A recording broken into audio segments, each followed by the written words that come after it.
Hello guys, welcome to 5th generation hobby shop.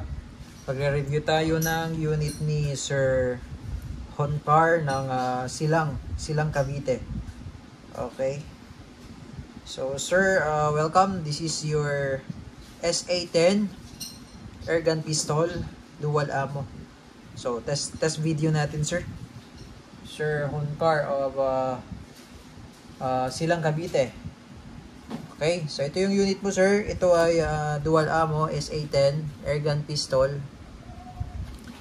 Yan, pareho natin i-unbox yan. So ibig sabihin po, dual ammo po siya. Pwede siyang steel ball. Ito yung steel ball yan, dumidikit po sa magnet. Steel ball, this is 4.5 mm in diameter.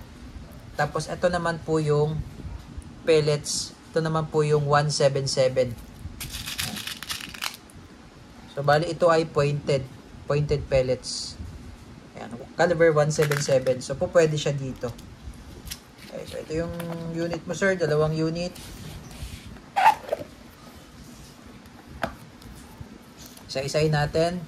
Maintenance manual, operating manual, tapos ito yung isang unit. Ayan. Pwede ka dito maglagay sir na flashlight. Tapos ito yung magazine niya sir. So itong magazine niya, meron pong 4 na rotary clip. Yan, 4 na rotary clip po yan. So nare-remove po yan sir. Ayan. So itong 3, ito po yung pang pellet. Itong nag-iisa, ito po yung pang steel ball. Ayan. So, lagyan natin ng bala, sir.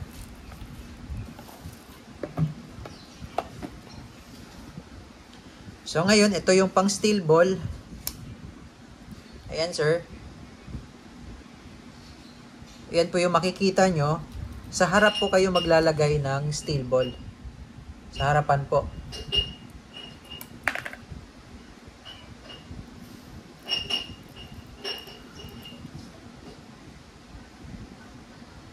Yan sir, hanggang 8.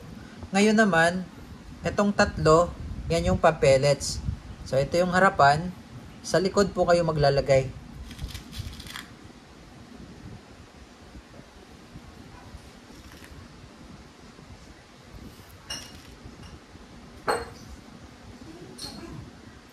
Yan po. So 8 po yan sir. Tapos may mga pellets na maluwag, may mga pellets kasi na maliit. Ayan. Okay, 8. So, ilagay lang muna natin siya dyan. Okay. Tapos, pag maglalagay kayo ng CO2, mas maganda tanggalin nyo lang muna itong rotary clip. Ayan.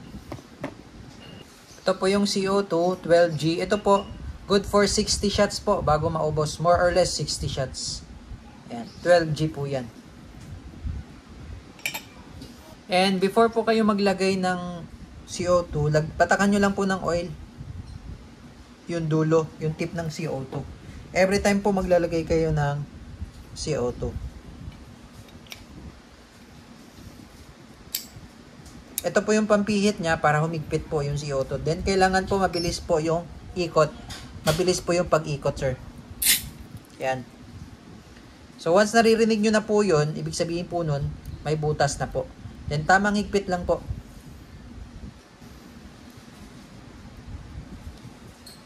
Yan.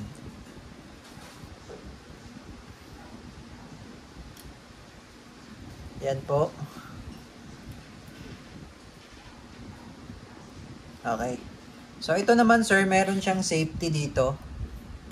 Ito yung kanyang safety. Tapos, ito yung sa disassembly po ito. Disassembly latch. Yung pagbabaklas po ng slide. Okay. Ito yung safety. Yan. Safe.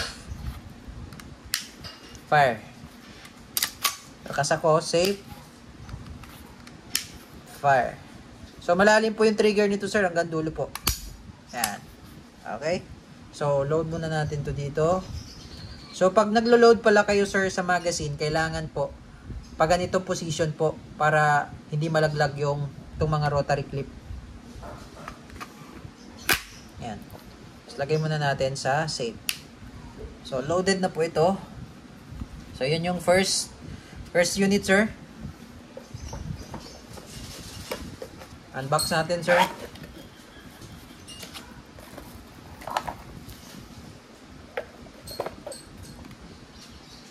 So, ganun din po sa pag-release naman, pag ganito position po. Yan. Okay, so check muna natin yung safety. Safe. Fire. Okay. So, working po yan. So, pwede rin lagyan ng flashlight. Tapos, ito pala, extended yan. Pwede ka maglagay dyan ng accessories. May thread po siya. Okay, so load din natin siya ng pellets. Ganun din po ang paglo-load. Same lang.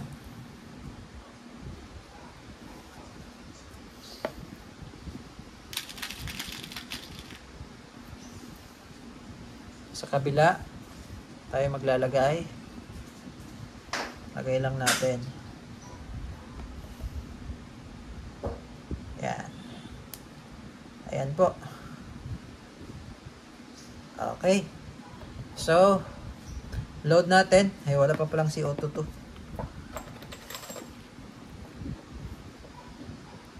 Ito pala. Tanggalin muna natin.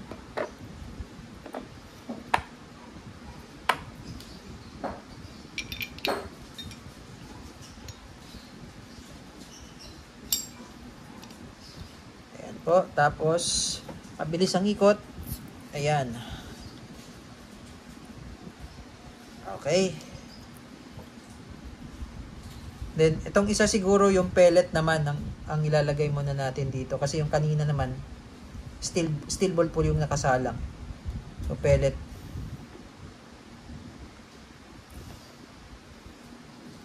Pellet yung ilalagay natin. Okay. So, ayan. Loaded na po. Insert. So, lagay muna natin sa safety. Okay. Okay. So, ito po, meron din siyang manual. Dito yung manual niya. Maintenance manual tsaka operating instruction manual. Okay. So, testing po natin, sir. Yung dalawang unit nyo. Okay, sir. Honcar. Testing, sir. First unit. Ganda ng sight niya. Okay. So, nakalagay pala siya sa safe. Okay. Firing. Lakas. So, ito po yung steel ball. Oh.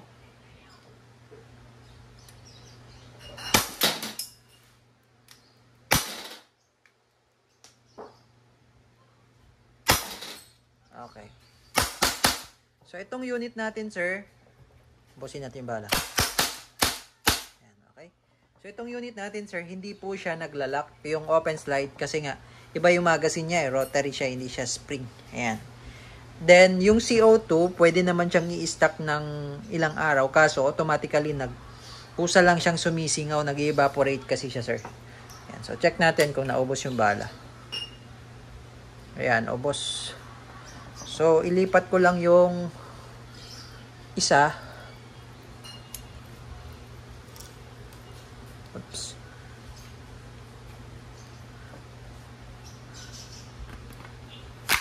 Okay.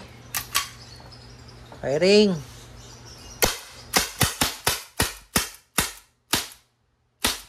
Okay.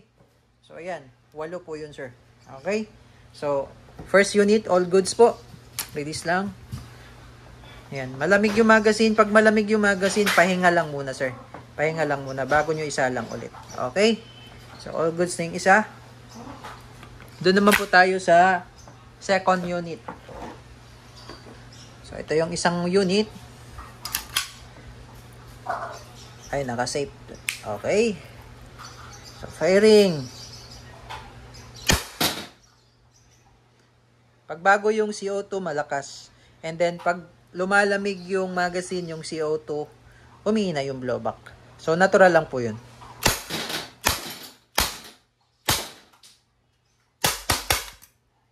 Okay. So, release. So, pellet pala yung nakasalang kanina. pellet yun, no? Meron pang isa. Wait. Ikot lang natin ng isa. Yan, kasi meron pang isa eh. Ang ikot kasi niyan, pag nakasalpak po yan sa unit, ang ikot niyan, counterclockwise. Kaya ko po siya inusog muna ng isa. Okay, firing. Ayun. Ayan. Tingnan natin. Ayan, naubos na. Ngayon po, ililipat ko lang po yung isang rotary.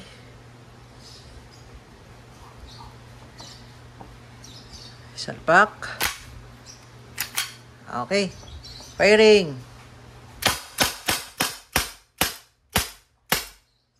Okay, wala na. Yan. So, ubos na po, sir. Yan, oh. Wala na pong bala. Okay, so ito katulad nito. So, mga 2 rounds, lumalamig magazine, pahinga lang muna. Okay? So, all goods na po, sir, ang inyong unit. 2 units. Umarex SA10. Okay. Ito po silang dalawa. Okay? Umarex SA10. Sir Hongkar ng Cavite. Sir, thank you po and have a nice day.